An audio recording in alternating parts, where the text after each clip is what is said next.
Hello everyone, welcome back to साफ learner. श्रेणी नवम पिले आज यही क्लास रे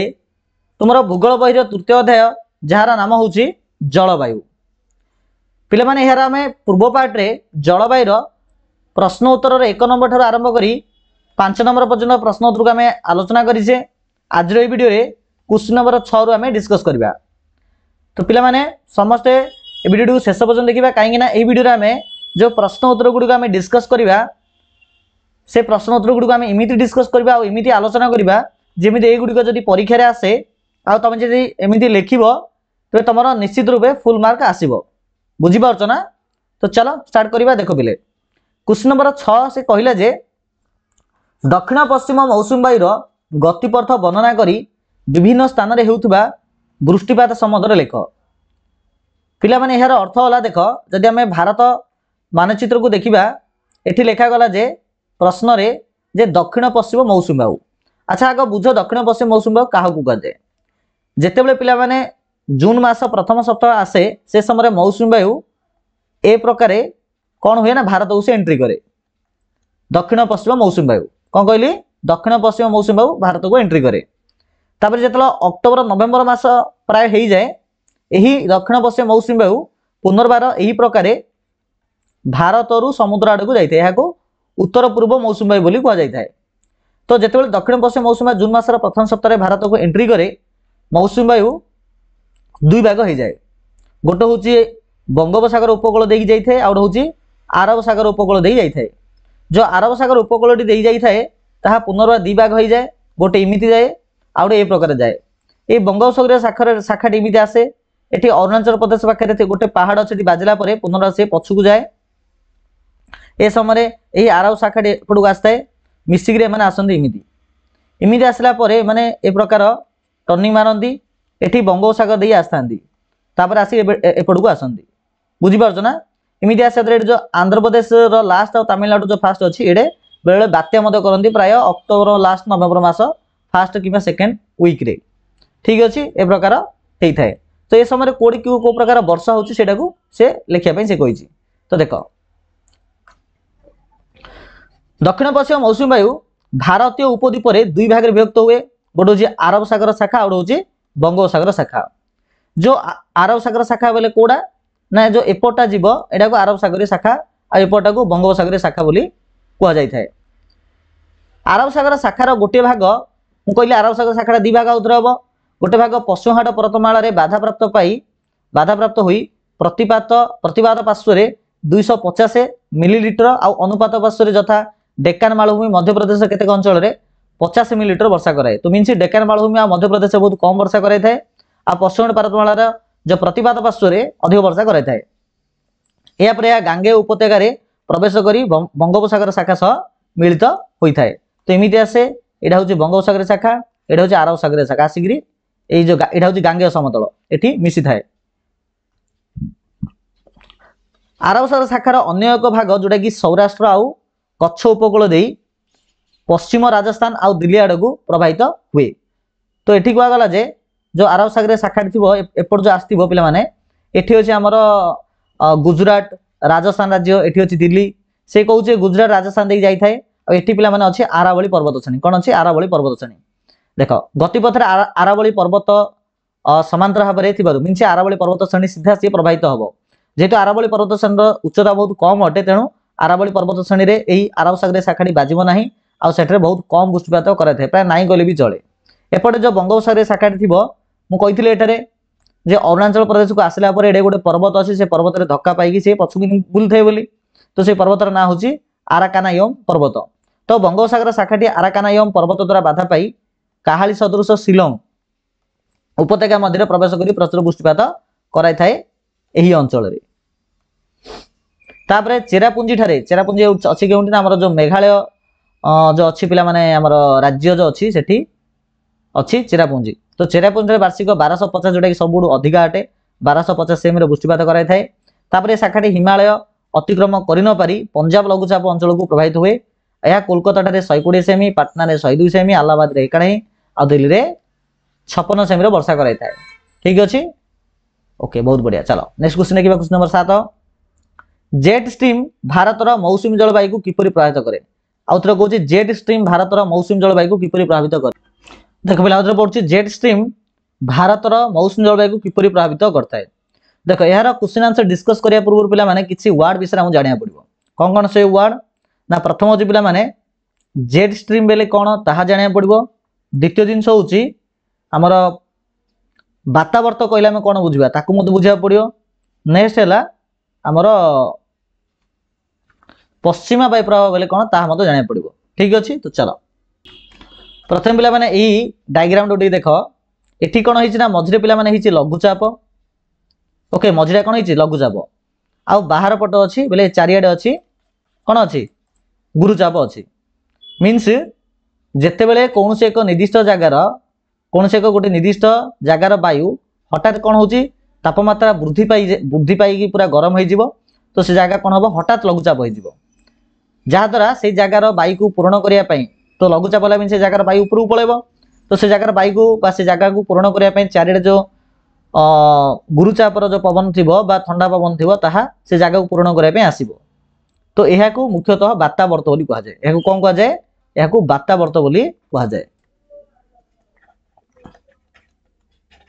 कोन कहली वातावर्त अर्थ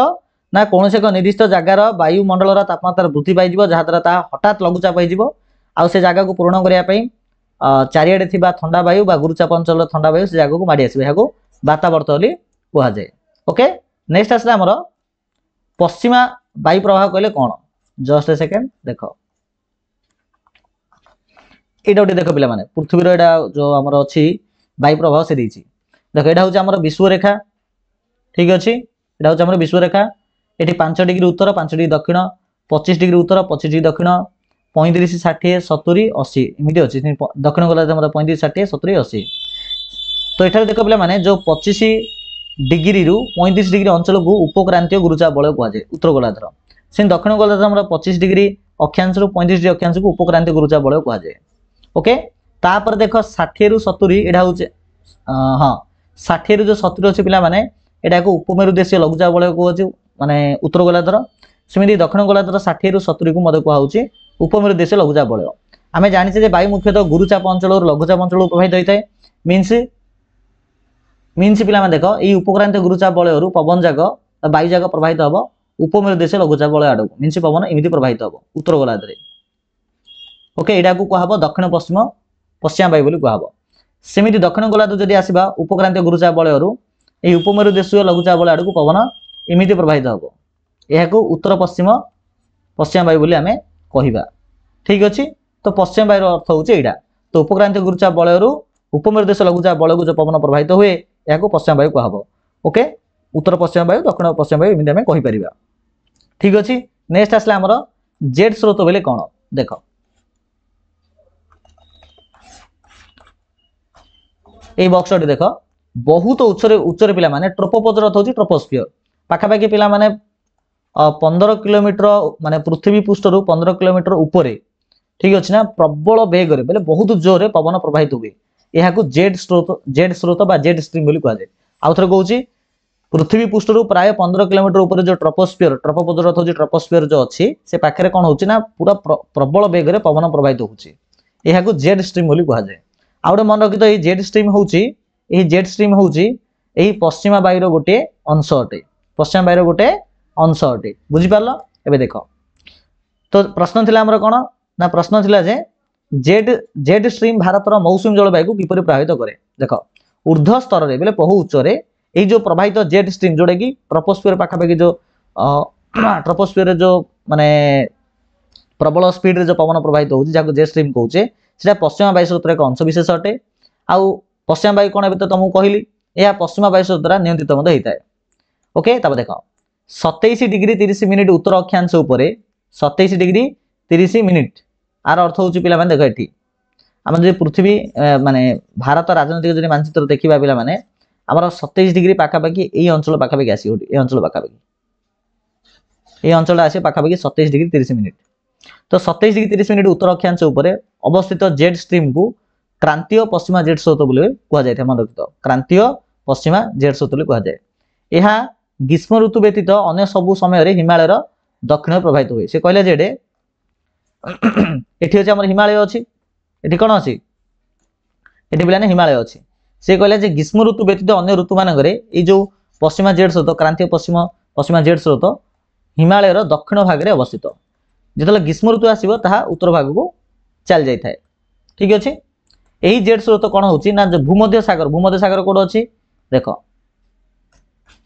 जदि हम पृथ्वी राजनैतिक मानचित्र को जीवा पिला माने देख यहाँ हूँ आफ्रिका यहाँ हूँ यूरोप ए मझीटा जो अच्छी पिला यहाँ को भूमध्य सागर कहुए यहाँ कहुए भूमध्य सागर कहब तो ये कहला जे जो आम भूमध्य सागर अच्छी भूमध्य सागर में यही जेड स्रोत जो पश्चिमा जेड स्रोत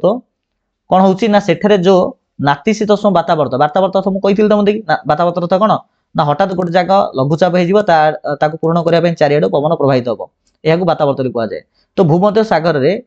ये जो वातावरण थी से वातावरण को आणवे भारत को आणवे साहाय्य कर पश्चिमा जेड स्रोत आउे कहूँ देख यही भूमध्य सागर में जो वातावरण सृष्टि हम से वातावरण को देख भारत रहा ये से वातावरण को इमिदी प्रभावित माने एपटे झिकी आनिब किए पश्चिमा जेड स्रोत कौन कर इमिदी प्रभावित कर भारत को आनिब ठीक अच्छे सूर्यंर गति सहित जिते ग्रीष्म ऋतु आसो ये क्रांतीय जेड स्रोत हिमालय उत्तर को पलैब तो जिते बड़े आमर ए भितर ग्रीष्म ऋतु जो आसी ग्रीष्म ऋतु आसला से कौन पढ़ले जे जो जेड जो पश्चिमा जेड स्रोतटा ग्रीष्म ऋतु व्यतीत अन्य ऋतु मानक हिमालय दक्षिण था जो ग्रीष्म ऋतु आसूसी जेड स्रोतटा हिमालय उत्तर भाग को चली जाऊँगी आउ भारतीय उपद्वीप उपर गति करी 14 डिग्री उत्तर में अवस्थापित हम ठीक अच्छे ओके देख उत्तर भारत समतल अंतर्गत 25 डिग्री उत्तर में ये पूर्वीय जेड स्रोत अवस्थापित हुए ए भितर कौन हम पे ये जो 25 डिग्री पाखापी पे ये आसो ये कौन हम एपटे पूर्व दिग आड़ मत गोटे पूर्वीय जेड स्रोत गोटे आसी यही जेड स्रोत क्रांतिमंडल वातावरण गुड़िक आनी क्रांतिमंडलीय वातावरण गुड़िक आनिक भारत में प्रचुर पुष्टि कराई थाए ओके तो पश्चिमा जेड स्रोत पूर्व जेड स्रोत पूरा आमर भूमध्य सागर वातावरण गुड़िक धरी आसो एपटे पूर्वीय जेड स्रोत गुड़िक क्रांतिमंडल वातावरण गुड़िक आनिक दी जगह आनिक वर्षा करेब ठीक अच्छे नेक्स्ट क्वेश्चन देख क्वेश्चन नंबर 8 अवस्थिति और भूप्रकृति जलवायु को किपरि नियंत्रण करते ताहले कली कहिछि तो चल देखिबा देख पिले कौन सी स्थान अवस्थित और भूप्रकृति तार जलवायु को नियंत्रण करिथाए निम्न अक्षांश अवस्थित स्थान गुड़िक स्वराविताप अधिक होइतिबारु उष्म जलवायु अनुभूत हुए और उच्च अक्षांश अवस्थित स्थान गुड़िक स्वराविताप कम होइतिबारु सेठारे शीतल जलवायु अनुभूत होइताए ठीक अच्छे ना देख निम्न अक्षांश स्वराविताप निम्न अक्षांश अर्थ होची पिला मन रख आमर जो जस्ट ए सेकेंड देख ये आम पे सूर्य रहा ए पृथ्वी रहा यहाँ विश्वरेखा निम्न अक्षांश अर्थ होची विश्वरेखा पाखापाखि अंचल को निम्न अक्षांश कहब ये जेहतु सूर्य पे सीधाकरण पड़ुची तो एठार ओबियसली अधिका गरम हम आ उच्च अक्षांश अर्थ हो जब आम मेरु अंचल आड़ को जावा उच्च अक्षांश कहब से सूर्य सीधाकरण पड़ेनि तेणु से शीतल जलवायु अनुभूत हम तो अक्षांश को आधार करी ठंडा गरम एमती अनुभूत है समुद्र पतन आम जिते ऊपर को जावा तापमात्रा से कम तेणु समुद्र पतन अधिक उच्चर थी जगह गुड़िक ठंडा जलवायु अनुभूत हम नेक्स्ट आसा समुद्र निकट समुद्र पाखापाखि जो जगह गुड़िक अच्छे अधिक गरम कि ठंडा अनुभव हेनी मात्र समुद्र जिते दूर को आम जा अधिक गरम ठंडा अनुभूत हम कहीं समुद्र ठारू बहुत दूर थी जगह गुड़िक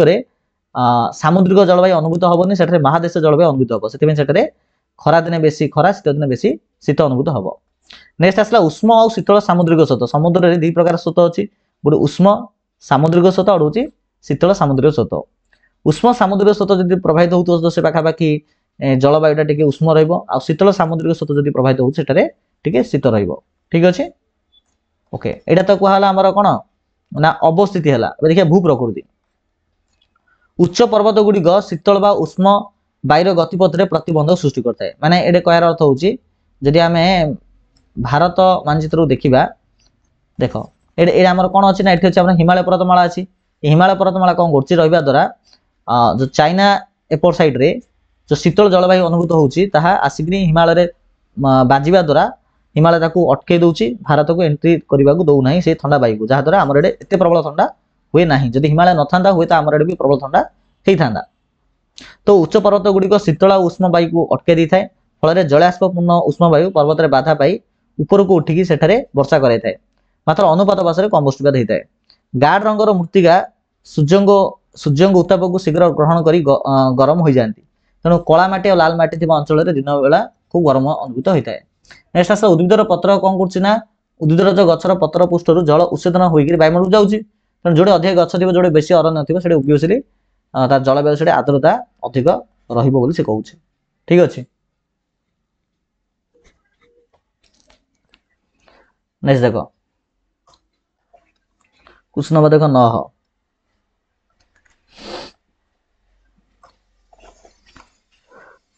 भारत को वृष्टिपातर बंटन अनुसार विभिन्न अंचल विभक्त करी ताहा संबंध लेख बोली से कही। देख भारत को वृष्टिपातर आंचलिक बंटन को आधार करी ताकू 3 गोटी अंचल विभक्त कराई। वृष्टि बहुल अंचल पहले बेसी जोड़े वर्षा होची, मध्यम वृष्टिपात अंचल जोड़े मझमझिया वर्षा होची, अधिक ना कि कम ना आड़ होची सब कम वर्षा होता वृष्टि विरल बा स्वल्प वृष्टिपात अंचल कही परिबा। तो प्रथम देखिए वृष्टि बहुल अंचल भारतर पश्चिम उपकूल आ उत्तर पूर्वांचल भारतर पश्चिम उपकूल और उत्तर पूर्वांचल जदि आम मैप को देखिए तो देख एठारे एटा होची उत्तर पूर्वांचल एटा होची पश्चिम उपकूल ए जगह पाखापाखि 400 सेमी रु अधिक वृष्टिपात हुए। पश्चिम घाट पर्वतमालार पश्चिम पार्श्वे आउ आसाम दक्षिण मेघालय मणिपुर त्रिपुरा और नागालैंड रे सहित अरुणाचल प्रदेश में प्राय 200 सेमी अधिक वृष्टिपात होता है। एगुड़ी को वृष्टिबहुल अंचल कहुए। सेकेंड आसला मध्यम वृष्टिपात अंचल स्पेशल तमिलनाडु उपकूल पश्चिमबंग ओडिशा बिहार छत्तीसगढ़ आंध्र प्रदेश उत्तर भाग हिमालय पर्वतांचल प्रदेश में प्राय 100 सेमी रु अधिक 100 सेमी रु 200 सेमी वृष्टिपात होची। यह मध्यम वृष्टिपात अंचल आम कहीपर। आ मुख्यतः भारतर जो उत्तर पश्चिमांचल राज्य गुड़िक अच्छी जमीक राजस्थान पंजाब हरियाणा तापर एपटे पूर्व भाग आसो पश्चिमबंग उत्तर प्रदेश दक्षिण पश्चिम भाग मध्य प्रदेश दाक्षिणात्य मालभूमि किसी अंचल 100 सेमी रु कम वृष्टिपात हुए। आगुड़ी को वृष्टि विरल अंचल आम कहवा। ओके बहुत बढ़िया। चलो नेक्स्ट क्वेश्चन देखा। क्वेश्चन नंबर पिला माने 10 देख भारत में अनुभूत होता ऋतु गुड़िक विषय लिखल से कही। भारत में कौन कौन ऋतु अनुभूत होची देख भारत में मुख्यतः पिला माने आमर 4टा ऋतु अनुभूत होची कौन कौन शीत ऋतु ग्रीष्म ऋतु वर्षा ऋतु और शरत ऋतु। ओके तो देख शीत ऋतु ग्रीष्म ऋतु वर्षा ऋतु शरत ऋतु। जब शीत ऋतु कथा कहबा देख यही ऋतुर अवधि माने शीत ऋतु को मास बन रोचे प्रायतः डिसेम्बर प्रथम सप्ताह आरंभ करके फेब्रुआरी मास पर्यटन रोचे। आउ यही शीत ऋतु तापमात्रा कौन हो कमी जाए ना कि से कहले साधारणतः उत्ताप दक्षिण रु उत्तर को ह्रास पाए दक्षिण रु उत्तर को ह्रास पाई थाए। उत्तर भारत देख दक्षिण रु उत्तर को ह्रास पाई थार अर्थ होची मैपटे देख तापमात्रा से कहले जे दक्षिण रु उत्तर को तापमात्रा ह्रास पाई थाए ना कि यह कहबार अर्थ होची उत्तर गला बहुत अधिक ठंडा अनुभूत हुए दक्षिण को गला कम ठंडा अनुभूत हुए यार अर्थ होची एटा। उत्तर भारत समतल अंचल रे हाराहारी तापमात्रा हाराहारी उत्तापर परिमाण 10 रु 15 डिग्री होइथे बेले चेन्नई रे पूर्व उपकूल रे 24 रु 25 डिग्री होइथाय। बुझिला ना देख ताथा उत्तर भाग रे अधिक माने बहुत कम ठंडा माने अधिक ठंडा रहिला कि चेन्नई जोटा कि दक्षिण भाग रे अछि सेटे कम ठंडा रहिला। एही समय उत्तर पूर्व आयन वायु द्वारा तमिलनाडु उपकूल रे वर्षा होइथाय। ठीक अछि को समय रे ना एई डिसेंबर मासरे कौन होउछि ना देखो जो उत्तर पूर्व मौसम वायु आसीबो एमिति ही आसीबो आसला सेटे कौन होउछि एटे वर्षा करे थाउछि। आ पश्चिमा जेट स्रोत द्वारा हमर उत्तर पश्चिमांचल रे मीन्स ए भाग रे भी वर्षा होउछि जेटा पूर्व क्वेश्चन आमे देखिथिले जो जेट पश्चिमा जेट स्रोत और पूर्व जेट स्रोत द्वारा।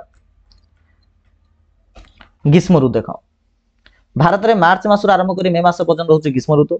मार्च मासरे डेक्कान मालभूमि उपरे सर्वाधिक 38 degree Celsius April मासरे Gujarat Madhya Pradesh रे 42 डिग्री सेल्सियस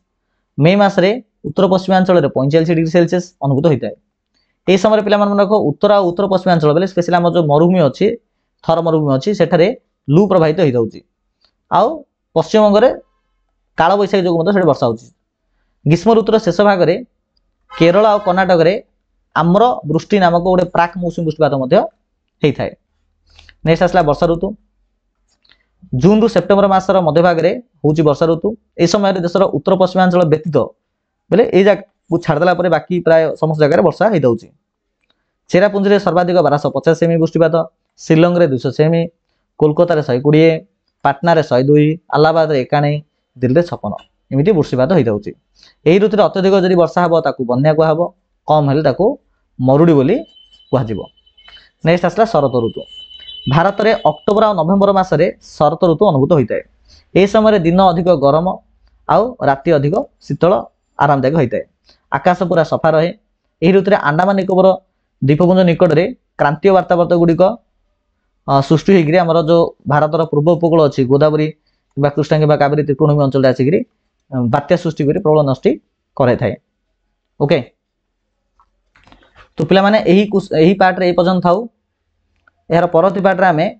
क्वेश्चन नंबर 11 ठाରୁ ଆମେ डिस्कस କରିବା। तो क्लास टी किपरि लागला पिला माने निहात समस्त कमेंट सेक्शन कमेंट्स करिवे। भल लाइक करिवे, चैनल को सब्सक्राइब करिवे। Thank you so much.